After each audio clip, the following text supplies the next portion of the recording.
Il a failli la jeter. La Tamiya F103. Elle est de quelle année? Elle est de quelle année, la vie? C'était la jamais.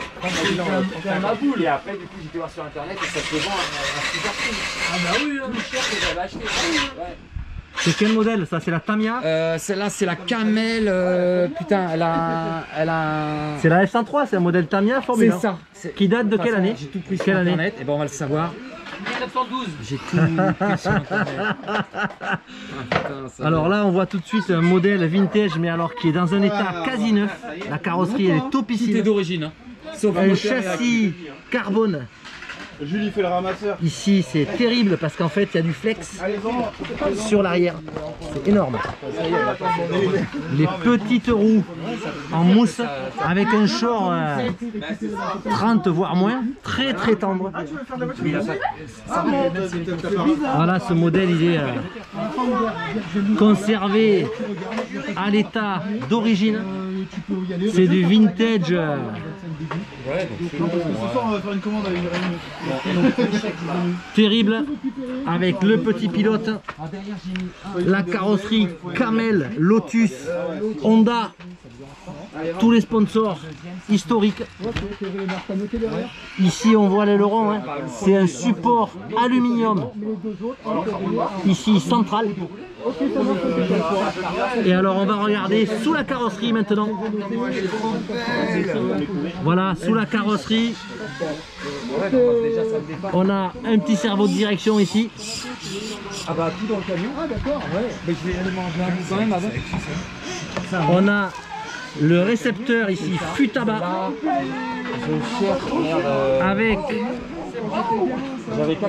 le KO Propos. Le variateur ici, c'est un KO Propos historique aussi. Terrible, le CX9. Le récepteur Futaba en 2.4. Il est là. Et alors, on a l'affiche Tamiya et la Q en 7 volts. Mon rêve à l'époque de ces années-là, mais j'étais jeune. En NIMH ici parce que c'est vraiment un modèle très ancien. Et le moteur ready ici. Voilà. La petite transmission avec la couronne sur l'axe rigide arrière. Voilà. Et la suspension, c'est pour donner un petit peu de flex quand on appuie. On voit que ça fonctionne très très légèrement pour donner du flex à ce châssis dont la plaque ici est extrêmement fine et en carbone. il a pris des clips sur l'aimant du moteur. Voilà, on va remettre la carrosserie de cette Formule 1 modèle historique Tamiya. Elle est terrible.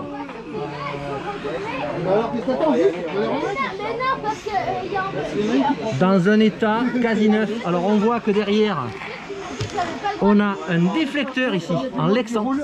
Il est là. Le petit déflecteur, il protège la couronne.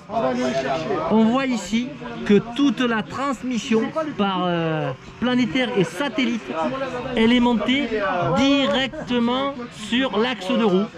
Ici, on voit tourner. C'est assez original comme conception, mais ça fonctionne parfaitement. L'axe rigide arrière, ici. Une voiture comme on en voit rarement. La Formule 1 de Tamiya. Voilà.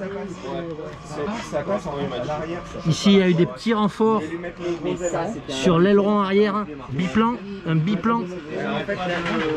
Ici la petite antenne, on dirait une vraie. Le pilote, tout d'une vraie, elle est trop belle. Voilà la F1 de Tamiya. Ciao. Je vais prendre le papier puis je le remplirai à la maison. Pas de problème, je te mets 130 et toi t'es en loisir 27.